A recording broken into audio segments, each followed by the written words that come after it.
Buenas noches, bienvenidos a Cosechas y Negocios. Hola Martín, ¿cómo estás? Hola Cristian, buenas noches, ¿cómo estás vos? Bien, bien. Martín, bueno, estamos cerca de las elecciones.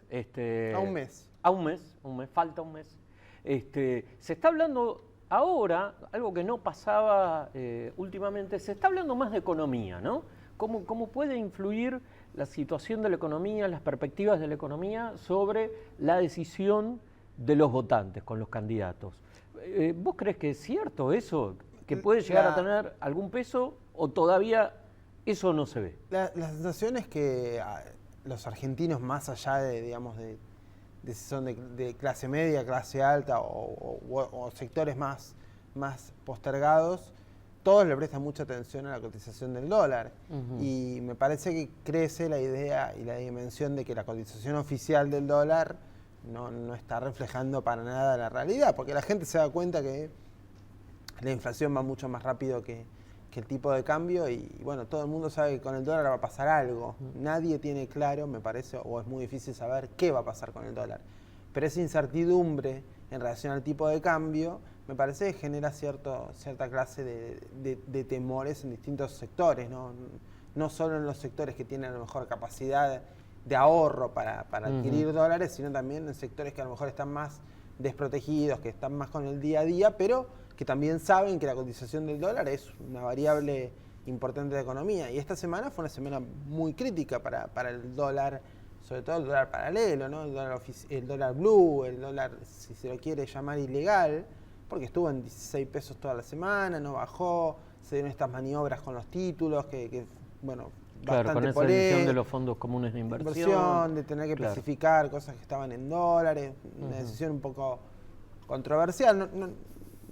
Es quizás para que lo analicen personas que saben más que nosotros de eso, pero hay un ruido en la campaña electoral. Me parece que la economía, como vos decís, a lo mejor venía hablándose un poquito menos, ahora va a cobrar cierto, por lo menos la sensación que uno tiene es que esta semana va a tener mucho protagonismo, que se va a estar esperando a ver qué dicen los principales referentes, Scioli, Macri, Massa. Macri y Massa en distintas ocasiones por lo menos hablaron del cepo, ¿no? Dieron a entender su postura sobre el cepo, que son distintas, pero alguna referencia han dado. Me parece que en el caso de Scioli, sus referencias fueron un poquito más genéricas. Habrá que ver si esta semana, a lo mejor, por cómo está el calor de las cosas, quizás acerca alguna definición un poquito más puntual o no. Sí, lo veremos. Quizás su equipo económico, Miguel Bain, Peirano, dieron alguna precisión y... Blecher, claro, Silvina Batakis. Pero todos hablan de gradualismo, por lo menos desde el sciolismo. Lo que pasa, hay que ver la realidad, si la realidad les va a dar chance de aplicar ese gradualismo. Punto es el gradualismo entre... La mayoría de los economistas coinciden en esto de la brecha, ¿no? La brecha entre el paralelo y el oficial. ¿Qué niveles de brecha hay? Casi que nos hemos acostumbrado a una brecha de 50%, pero ahora la brecha está siendo más de 60 y pico %, porque el dólar oficial está en 9.60 y el paralelo está en más de 16, entonces estamos hablando de una brecha de casi 65%. Entonces no sé, desconozco qué margen hay para gradualismo con una brecha tan alta. Sí, y esto ya los sectores productivos lo están empezando a sentir, ¿no? Sobre todo las restricciones para conseguir dólares, las restricciones a las exportaciones. En el agro, bueno, ahí también se combina con una situación de baja de precios internacionales, pero la cuestión de la inflación, el tipo de cambio, las retenciones, es una combinación. Viene con una campaña complicada. Pero bueno, ahora para hablar de las perspectivas del agro y después de los negocios del agro, a pesar de esta situación, sigue siendo un sector dinámico y que incorpora tecnología, hemos invitado a Ricardo Yapur, CEO, gerente general de Rizobacter. Ricardo, buenas noches. Gracias por estar con nosotros. Bueno, Rizobacter es una empresa argentina, un caso, después se lo vamos a preguntar, o le vamos a pedir que nos explique un poquito más, un caso de cómo una empresa argentina puede desarrollar tecnología y crecer en el exterior, cosa que en el agro se da y son firmas que no son muy conocidas. Ricardo, primero te queríamos preguntar cómo ves esta campaña agrícola, qué perspectivas desde las empresas de insumos, de tecnología, ven que puede pasar en esta campaña. Buenas noches, gracias por invitarme. Mira, es rara la campaña, es muy rara, pero yo creo que las hectáreas se van a sembrar todas. Podrá quedar algo, a lo mejor en algún lugar muy marginal, o donde cuando el negocio iba muy pum para arriba, se entró en algunas hectáreas, a lo mejor que no había que haber entrado, y había que haber seguido dejando que la ganadería siga siendo la forma de vida de mucha gente. Pero yo creo que las hectáreas se van a sembrar, creo que lo que sí puede cambiar un poco es el nivel tecnológico, porque lo veo muy asustado al productor, y no asustado por un problema económico básicamente, porque cuando vos hablas con la gente te das cuenta que las deudas se pagaron, te das cuenta que hay muchas toneladas de soja sin vender al día de hoy, pero lo que no veo y lo que todos aquellos que somos productores no tenemos es un horizonte hacia adelante. Vemos que con el trigo se pierde plata, vemos que con el maíz se pierde plata. Y no solamente se pierde plata, sino es difícil armarlo, los negocios, por el tema de los ROE, por los temas de las retenciones, o sea, es complejo. Y la soja es el único cultivo que medianamente se va, o sea, estás seguro que podés salir empatado y que podés ganar algún peso. Ahora, creo que mucha gente está pensando en la disminución de tecnología. También siento que es un error porque la ecuación final es precio por volumen, y para tener volumen, si el precio no lo puede manejar, y para tener volumen, la única forma de tener volumen es con tecnología. Pero estoy sintiendo que hay gente que está pensando en bajar de tecnología, es decir... bajar en tecnología, que es comprar menos semillas, menos fertilizantes. Básicamente creo que fertilizante es uno de los aspectos que va a sufrir, de los rubros que va a sufrir bastante. Yo tengo mi asesor, por ejemplo, y mi asesor me decía días pasados, dice, a mí me cuesta mucho sacar las muestras de suelo, dice, y me complica y tengo que andar. Entonces, antes de ir a sacar las muestras de suelo para muestrear, le pregunté a mis productores si iban a fertilizar o no fertilizar, sino para no muestrear de gusto. Y dice, me encontré con la sorpresa de muchos productores, muchos de mis asesorados que me dijeron que no iban a fertilizar en esta campaña. Lo estoy viendo en el caso nuestro. Nosotros tenemos inoculantes con distintas tecnologías, desde $2 hasta $9, y veo que mucho de la gente que ya había aceptado el inoculante de $9 está preguntando a ver qué otra cosa hay bueno y de calidad. Entonces, estoy sintiendo eso, estoy sintiendo un productor con pocas ganas, fruto de lo que te decía, de que se pierde plata con el trigo, que se pierde con el maíz, que... Sembrar para salir hecho. Veo un productor con pocas ganas, veo un productor que está cuidando la plata mucho, veo un productor que esta campaña fue una campaña muy buena, donde en nuestra zona vos te encontrás con muchos lotes de 5.000 kilos por hectárea de soja. En pergamino. En pergamino. Claro, y sin embargo, es lo que te decía hace un rato, en los pueblos era lo normal, después de 5.000 kilos de soja, encontrarte con muchas camionetas nuevas, y este año no se ven. Veo un productor que está guardando el grano porque sabe que le pueden venir etapas difíciles todavía, y la va vendiendo de a poco y como lo necesita, lo cual es lógico, yo lo entiendo, y me parece que hace bien lo que está haciendo. Pero bueno, por eso una campaña difícil, que hay que transitarla, complicada. Hay que enamorar al productor para venderle. Ahora, muchas veces también ocurrió que se veía venir una campaña complicada, y hubo productores que igual dijeron, bueno, me la juego porque en el medio puede cambiar algo, ¿no? Y en este caso quizás sea, bueno, alguna modificación con el tipo de cambio. Yo siento que es el año para entrar. Claro. Y no para salir. O sea, y más si podés entrar en contratos largos, en contratos de alquiler a largo plazo. Creo que es el año para entrar, porque los alquileres se pueden bajar, y se pueden bajar mucho, porque no hay demanda como había antes y hay más oferta. Y porque también creo que algo va a pasar, quien sea el nuevo presidente, algo va a cambiar. El sector del agro es muy dinámico, el sector del agro ingresa muchos billetes frescos como billete verde al país, y creo que vía ROE, vía algunas cosas con retenciones, por lo menos con trigo y maíz, van a pasar. Por supuesto, un poco lo que decían ustedes, será más gradual o menos gradual en función de quién gane, pero creo que esas cosas van a terminar pasando, ¿no?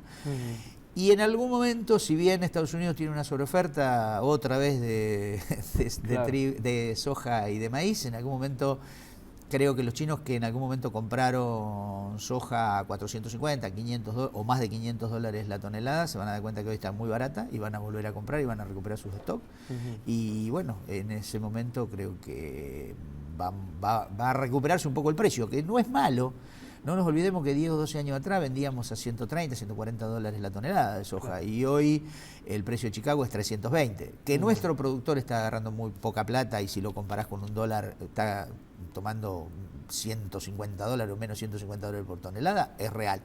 Pero el precio, si lo mirás desde el precio internacional, no es malo. Vos decís que el precio quizás esté librado del peso de las retenciones, o del atraso del tipo de cambio, o las dificultades para exportar, puede llegar a ser un precio que para el productor sea estimulante. Claro, seguro, sí. O sea, si cambia algo en la forma de comercializar, creo que puede cambiar mucho. O sea, hoy creo que fruto de los ROE se está pagando bastante menos trigo y maíz, que se podría pagar de otra manera y se podría exportar, y no se está haciendo. Y eso, creo que eso cambia mucho la ecuación del productor. O sea, el mundo, hay a veces como cierta referencia del oficialismo de las dificultades económicas que tenemos por cuestiones internacionales.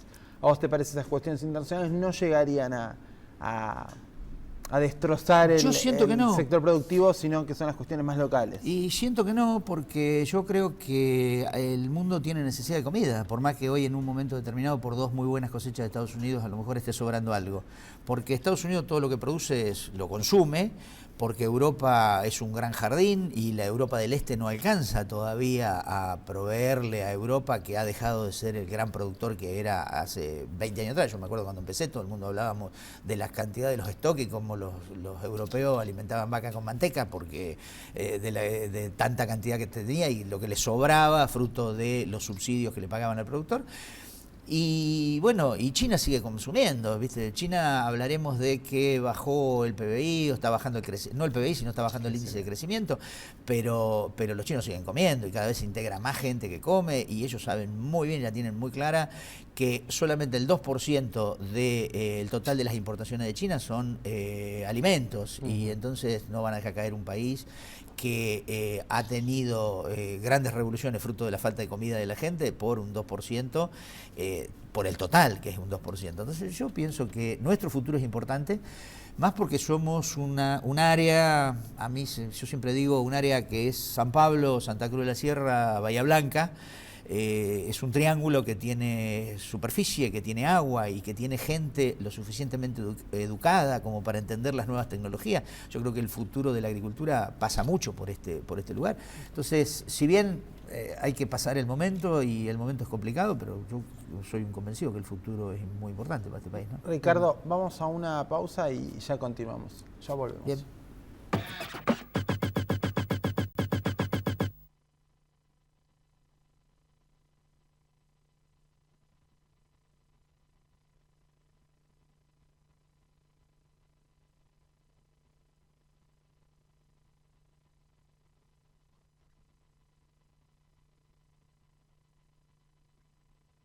Advanta presenta sus girasolazos con super, hiper, mega, archi, ultra rinde. CF202CL, CF27CL y CF31. Advanta, 40 años desarrollando el mejor girasol.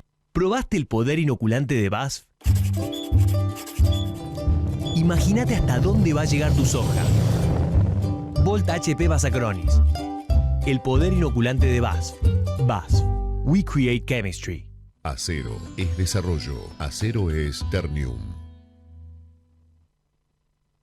Dow AgroSciences. Soluciones para un mundo en crecimiento.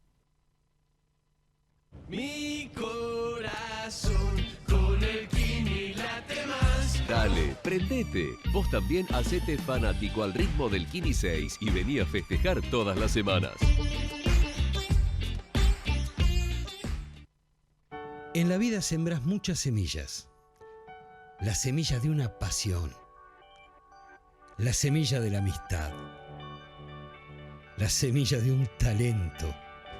La semilla del amor. La semilla de una aventura. Y la semilla que te cambia la vida. Seguí sembrando mientras nosotros trabajamos para darte una mejor semilla. Midera Semillas.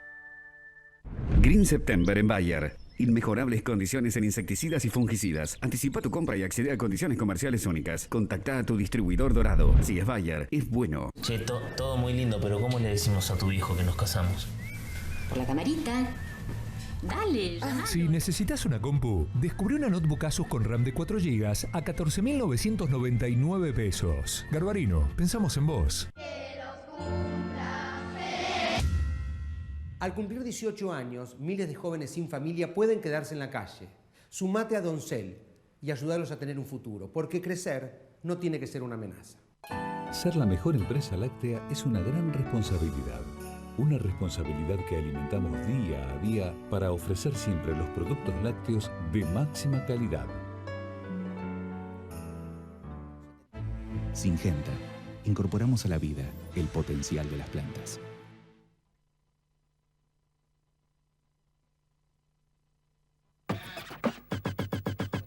Importado. Estamos con Ricardo Yapur. Ricardo es CEO y gerente general de Rizobacter. Él nos venía hablando también de la importancia de incorporar tecnología, sobre todo en las épocas más difíciles. Ahora también nos encontramos con productores que están con problemas de bolsillo. ¿Cómo te parece pueden manejar esa ecuación? Y es lo que te decía hace un rato. O sea, creo que acá hay dos factores. Uno es el crédito y otro es, hay productores que van a reducir tecnología y van a usar algo menos. O sea, o van a usar menor, no algo menos en cuanto a producto, van a seguir usando productos, pero de otro nivel tecnológico. O sea, lo veo en el caso nuestro, por ejemplo. Nosotros tenemos curasemillas, los históricos y los viejos curasemillas, que valen 60 centavos de dólar la dosis. Y tenemos los modernos, fruto del acuerdo con Syngenta, que llegan a valer la dosis para 50 kilos hasta $2.50. Bueno, es probable que en algún momento el mix de la curva que iba cambiando y que cada día se usaban más de los productos modernos y más caros, a lo mejor este año o se aplaque o crezcan un poquito más los productos más baratos. Pero la gente no va a dejar de usar los curasemillas, eso es lo que estoy leyendo y viendo en las encuestas. Lo que sí está viendo y está buscando a ver cómo consigue algo un poco más barato. Ricardo, ¿vos vendés tus productos también en otros países? Sí, Rizobacter factura el ejercicio de Rizobacter que empezó el 1 de julio y termina el 30 de junio. Es un ejercicio que apunta a facturar 120 millones de dólares, de los cuales el 20% proviene del comercio exterior. Rizobacter tiene 6 empresas propias afuera, a las tradicionales que eran Rizobacter del Paraguay y Rizobacter de Brasil. A partir de este año incorporó Rizobacter de Uruguay, Bolivia, Sudáfrica y Estados Unidos, que son algunos de los países donde vemos más futuro y donde vendemos mayor cantidad. Después vendemos a otros países, por ejemplo, desde Estados Unidos se atiende Canadá y México. Después, con una persona, no con una empresa nuestra, atendemos en Europa, hacemos Italia, Francia, España, Inglaterra, Alemania, Ucrania, Turquía, Rusia. Es decir, en algunos lugares abrimos sucursales y en otros lugares los manejamos con gente nuestra viajando. ¿Y es muy difícil o es más fácil hacer negocios afuera que en Argentina? Es que cada país tiene sus cosas distintas, tenés lugares donde es dificilísimo, los registros, por ejemplo, Brasil, tener un registro es dificilísimo, llegás a Estados Unidos y el registro camina solo, qué sé yo, ¿por qué? Porque en Estados Unidos el responsable en el caso de nuestros productos somos nosotros que le ponemos nuestra marca y el distribuidor que es el importador y que dice yo soy responsable por esto, entonces si el producto no anda, nos tendremos que afrontar un juicio después, nosotros como productores, de inoculante, porque el productor americano le va a hacer un juicio a nuestro distribuidor y nuestro distribuidor nos lo va a trasladar a nosotros. Pero bueno, es otro tipo de responsabilidad. En cambio, en Brasil, el Estado es el que controla todos los productos que nosotros exportamos, hacen una cuarentena cuando pasan la frontera y lo guardan en nuestros depósitos y se llama cuarentena, pero no son cuarentena porque son 20 días aproximadamente, el Estado nos libera que sí lo podemos vender o no lo podemos vender de acuerdo a un análisis de calidad de producto. Es decir, son distintas realidades en cada país. Habíamos arrancado muy bien en Ucrania y nos encontramos con la guerra. Estamos vendiendo muy bien en Sudáfrica y complicado que no podemos crecer, no podemos terminar los registros en Nigeria, por ejemplo. Depende de la gente, depende de la necesidad, depende de los niveles de corrupción, hay de todo, pero cuando vos tenés ganas, vas volteando. Yo digo un poco que esto es ir volteando los muñequitos que se te van presentando. La carrera de obstáculos. La carrera de obstáculos, exacto. Mencionaste Nigeria, Sudáfrica. ¿Cómo es África? Porque se dice que es la próxima región agrícola como para que pegue el gran salto. Y hay argentinos que están. ¿Usted Yo tengo mis dudas, que sea, si bien el África subsahariana tiene agua y tiene mucho espacio, hoy la agricultura no es la agricultura de antes. O sea, la única agricultura excedentaria y más parecida a la nuestra es la de Sudáfrica. El resto de las agriculturas son agriculturas de subsistencia, donde el productor se produce su propia comida, donde el productor siembra maíz y va con un palito haciendo un agujero y poniendo un granito de maíz y con una tapita de Coca-Cola poniéndole un poquito de fertilizante en una alforja que lleva al lado. Qué sé yo, es una agricultura que le va a costar mucho. Si bien hay otras en el África subsahariana, por ejemplo Kenia. Kenia tiene una agricultura muy buena para atender a Europa de flores, por ejemplo, donde los invernáculos se manejan desde Holanda por computadora y hay un avión que sale todas las noches con flores para Rotterdam en ese mercado, para vender en ese mercado. ¿Qué sé yo? Es distinto, las realidades son todas distintas, pero la agricultura como la que conocemos nosotros la veo difícil en África, básicamente por esto que te decía. Hoy la agricultura es una agricultura de gente instruida, de gente que puede entender las nuevas tecnologías. Y vos ves que a África le falta mucho de eso todavía. No digo que no lo vaya a hacer en algún momento, pero le falta. Hoy ves mucho chino y mucho indio que va tomando posición en el África, en las distintas tierras, que lo que vienen es traen tecnología, pero de caminos, de puertos, de ferrocarriles, de puentes. Y vos ves las máquinas todas o indias o chinas, y lo canjean o se aseguran materias primas para el futuro para llevarse, ¿no? Que es la forma que ellos le van encontrando la vuelta y ellos van ayudando al desarrollo, pero me parece que todavía le falta. Claro, son fuertes igual lo que decís vos, más en infraestructura y no tan tecnología agropecuaria. Claro, exactamente, pero ellos a través de la infraestructura lo que hacen es asegurarse la materia prima para el futuro. Claro. Ricardo, hay algo que me parece que rescato, que es que en algún punto sos moderadamente optimista. Sí. Yo primero soy agricultor, y el agricultor que invierte $500 por hectárea a la intemperie es optimista, si no, no lo sería, si no, no lo invertiría. Y después yo creo que, vuelvo a decirte lo mismo, nosotros somos una empresa tecnológica y la tecnología es la que va a dominar el mundo en el futuro, y también creo que Argentina está llamado en algún momento a ser uno de los grandes jugadores en la producción de agroalimentos. Entonces yo siento que sí, y que nuestro futuro va a ser importante. Por supuesto, en el medio hay que pasar los banquinazos y los baches, pero bueno, es como todo negocio. Nosotros somos una empresa que tiene 38 años en el mercado y pasamos hiperinflaciones, devaluaciones y todas las calamidades que pasó este país en estos años, las pasamos todas. Y seguimos creciendo y seguimos para adelante. Entonces yo creo que ese es no quejándonos, sino tratando de encontrar la solución a cada uno de los problemas. Ricardo, muchísimas gracias por estar con nosotros. Gracias, Ricardo. Nos vemos con todos ustedes la semana que viene. Cristian, hasta la semana que viene. Hasta la semana próxima. Chao, hasta luego.